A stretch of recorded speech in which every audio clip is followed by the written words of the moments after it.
जय हिंद स्टूडेंट्स। तो आज की वीडियो में हम भारत का इतिहास जानेंगे। भारत का इतिहास तो बहुत ही गौरवपूर्ण रहा है। हिम से ढके हिमालय से लेकर कन्याकुमारी तक तथा द्वारका से लेकर पूर्वांचल की नागा पहाड़ियों तक फैला ये मेरा भारत एक विस्तृत देश है। ये रंगभूमि, कर्मभूमि, रक्त गर्भा और हमारी भारत माँ है, जिस पे हम सब करोड़ों हिंदुस्तान अपनी जान को न्यौछावर कर देते हैं। तो भारत का इतिहास जानने के लिए मुख्य रूप से भारत को तीन इतिहास को पढ़ने के लिए तीन भागों में विभक्त किया गया है। जैसे प्राचीन भारत का इतिहास और दूसरा मध्यकालीन भारत का इतिहास और तीसरा जो है वो आधुनिक भारत का इतिहास। तो पहले हम प्राचीन भारत का इतिहास के बारे में जानेंगे। पहला टॉपिक है हमारा प्राचीन भारत का इतिहास। प्राचीन भारत। तो प्राचीन भारत को जानने के लिए मुख्य रूप से तीन स्रोत हैं। बहुत पुराने समय जब भारत कैसा था तो उसमें लेखन प्रथा नहीं थी, तो जानने के लिए मुख्य रूप से पुरातात्विक स्रोत था। पुरातात्विक स्रोत।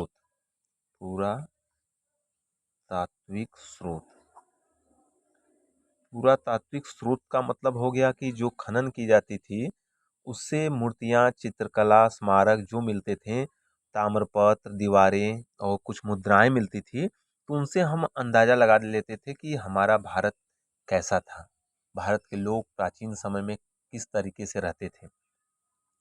तो पुरातात्विक स्रोत से हम भारत के इतिहास के बारे में जानने का प्रयास करते हैं। और सबसे पुराना अगर देखा जाए तो बेसनगर विदिशा में गरुड़ स्तंभ लेख एक गरुड़ स्तंभ लेख मिला था, जिसमें हमारा सनातन धर्म यानी भागवत धर्म के प्रचार का विवरण उसमें मिला था गरुड़ स्तंभ में। और पहला जो पुरातात्विक स्रोत था और दूसरा अगर चलेंगे तो दूसरा जो साहित्यिक स्रोत है, साहित्यिक स्रोत से भी प्राचीन भारत के बारे में जाना जाता था। साहित्यिक स्रोत कैसे है? जैसे हाथी गुफा अभिलेख। साहित्यिक स्रोत में जैसे अभिलेख हाथी गुफा अभिलेख, ये खारवेल द्वारा अभिलेख बनाया गया है था। हाथी गुफा अभिलेख के माध्यम से प्राचीन भारत को जानने का प्रयास किया गया।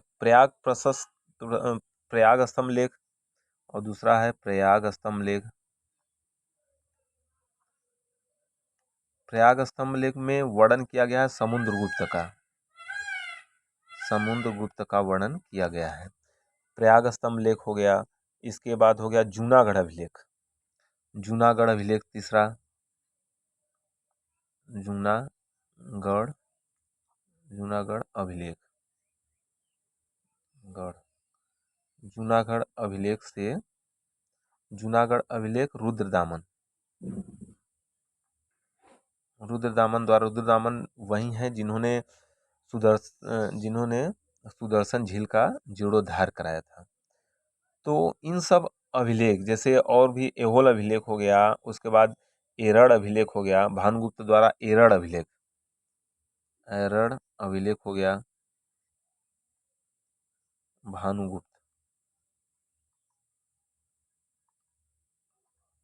भानुगुप्त द्वारा इसमें किसी महिला के सती होने का प्रमाण मिलता है।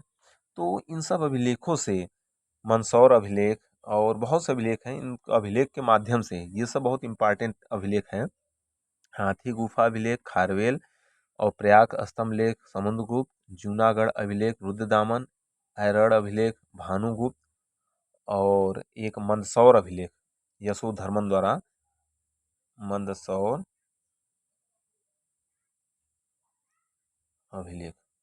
इन अभिलेखों के माध्यम से प्राचीन भारत को अच्छी तरीके से जानने का प्रयास किया गया। और तीसरा जो है विदेशी यात्रियों के द्वारा जो कुछ लिखा गया है उन सब के माध्यम से भी प्राचीन भारत को जानने का प्रयास किया गया।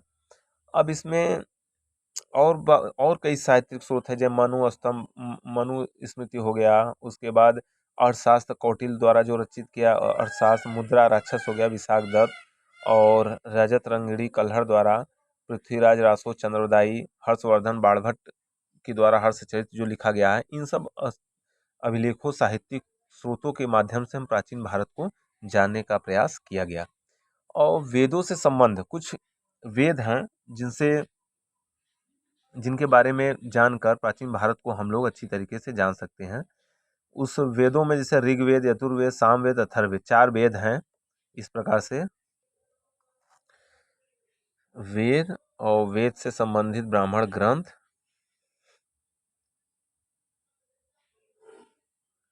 और पुरोहित। तो वेद में जैसे पहला है ऋग्वेद।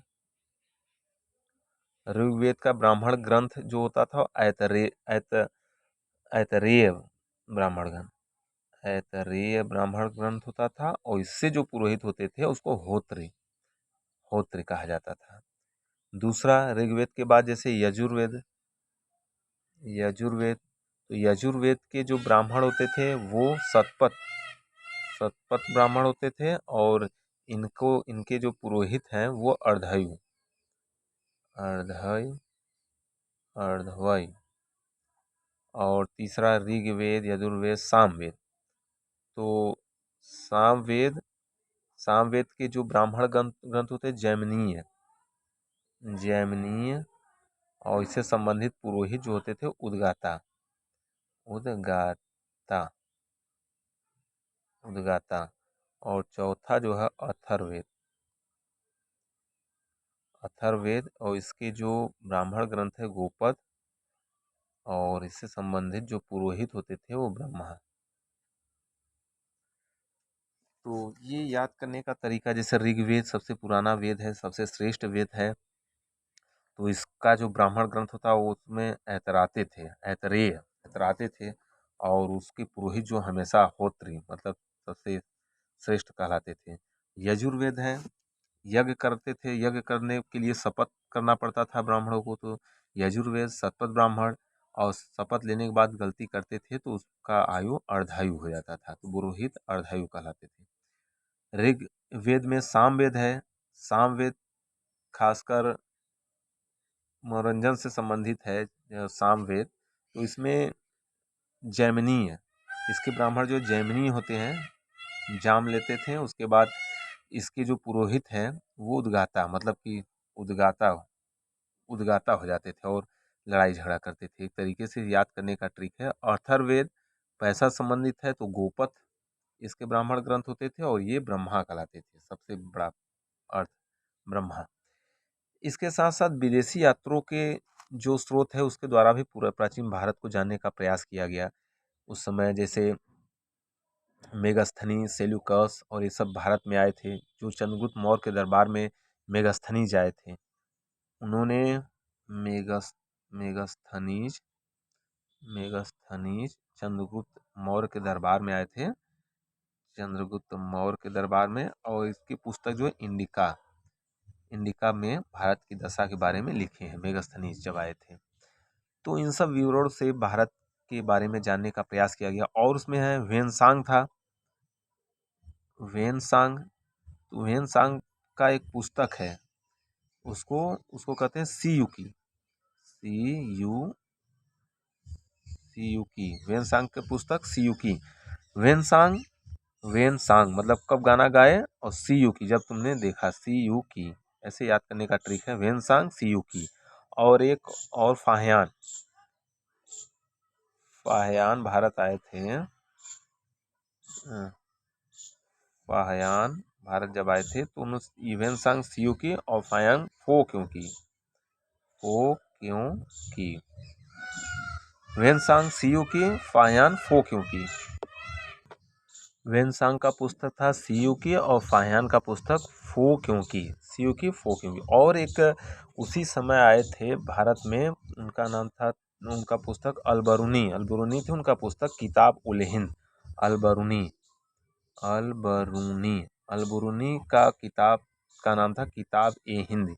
किताब उल हिंद, किताब उल हिंद, किताब उल हिंद। और इसी को कहते हैं तहकीकात ए हिंद, तहकीक ए हिंद, तहकीक ए हिंद, जिसमें भारत के बारे में लिखे थे। वेनसांग सियूकी फाहियान फोक्यों अलबरूनी द्वारा जो किताब लिखा गया था वो किताब उल हिंद, इसके तहकीक ए हिंद, किताब उल हिंद को तहकीक ए हिंद, जिसमें भारत की खोज, यानी भारत की खोज, तो भारत की खोज के बारे में, भारत को की दशा और समकालीन भारत की समाज की क्या स्थिति है उनके बारे में बताया गया है इस किताब में। इसके बाद सिक्काएँ और जो जितने सिक्के थे और मुद्राएं थे उनसे भी मालूम चलता है भारत के बारे में। जैसे जब भारत में सिक्कों का प्रचलन हुआ था हिंद यवनों द्वारा, यवन भारत में आए थे तो उनके द्वारा सिक्कों का प्रचलन हुआ था। वो सर्वाधिक स्वर्ण मुद्राएं भारत में, सर्वाधिक स्वर्ण मुद्राएं जारी हुआ था गुप्त काल में। सब स्वर्ण मुद्राएं जो हैं, स्वर्ण मुद्राएं सबसे ज़्यादा गुप्त काल में, गुप्त काल में सबसे ज़्यादा सोना प्रचलित हुआ था, जबकि सबसे शुद्ध सोना, शुद्धता के मामले में अगर देखें तो वो कुषाण काल में जारी हुआ था।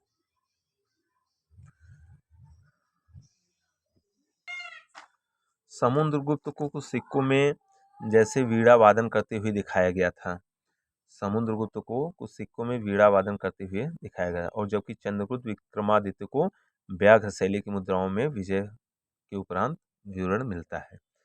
अब इसमें चलते हैं प्रागैतिहासिक काल। प्रागैतिहासिक काल, प्रागैतिहासिक काल क्या होता है कि उस समय सबसे पहले का काल है प्रागैतिहासिक काल, जिसका कोई लिखित साक्ष्य नहीं मिला है कि लिखा हुआ प्रमाण कुछ मिले, उस काल को प्रागैतिहासिक कहते हैं।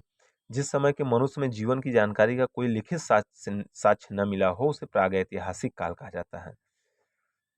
तो इसमें होमोसेपियंस मतलब ज्ञानी मानव, होमोसेपियंस जो था वो ज्ञानी मानव है। ज्ञानी मानव किसे कहते हैं? होमोसेपियंस।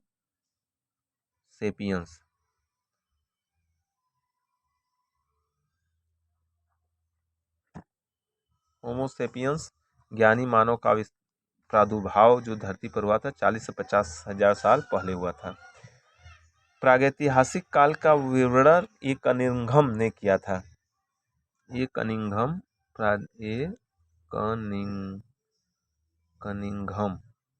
कनिंघम को प्रागैतिहासिक काल के जनक के रूप में जाना जाता है। इसमें इसको बांटा गया है जो पूरा पाषाण काल, मध्य पाषाण काल और पाषाण काल, आधुनिक पाषाण काल, 3 भागों में बांटा गया है। तो बहुत से स्थान हैं जहाँ जहाँ पर अवशेष मिले हैं, जैसे मेहरगढ़ में कृषि के प्राचीनतम साक्ष्य मिले हैं। मेहरगढ़ में कृषि के साक्ष्य मिले हैं। उत्तर प्रदेश के कोल्डिहवा नगर में भी मिले हैं, आदमगढ़पुर में, बागौर में, ये सब मध्य पाषाण काल के अवशेष मिले हुए हैं। तो मध्य पाषाण काल में आग का आविष्कार हो गया था। आग और कृषि, आग और कृषि मध्य पाषाण काल में, मध्य पाषाण काल में खोज की गई थी, और जबकि पहिए का आविष्कार जो किया गया था वो पूरा पाषाण काल में किया गया था।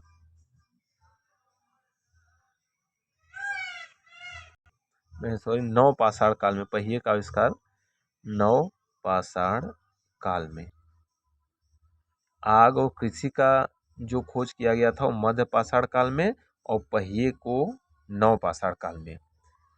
तो इस तरीके से प्रागैतिहासिक काल में हम लोगों ने देखा कि कौन सा साक्ष्य किस किस स्थान पर मिला था।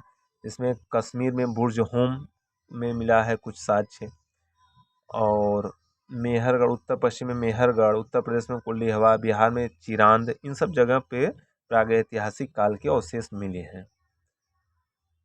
तो इसके बाद सिंधु घाटी सभ्यता आता है। सभ्यता के क्रम में सबसे पहला जो सभ्यता आता है वो सिंधु घाटी सभ्यता, जिसको हड़प्पा सभ्यता या कांस्य युगीन सभ्यता कहते हैं। सिंधु घाटी सभ्यता। सिंधु घाटी सभ्यता को हम अगले क्रम में पढ़ेंगे। आज आप लोग प्रागैतिहासिक काल तक देखिए, इसके बाद अगले वीडियो में हम सिंधु घाटी सभ्यता को लेकर आएंगे। Thank you.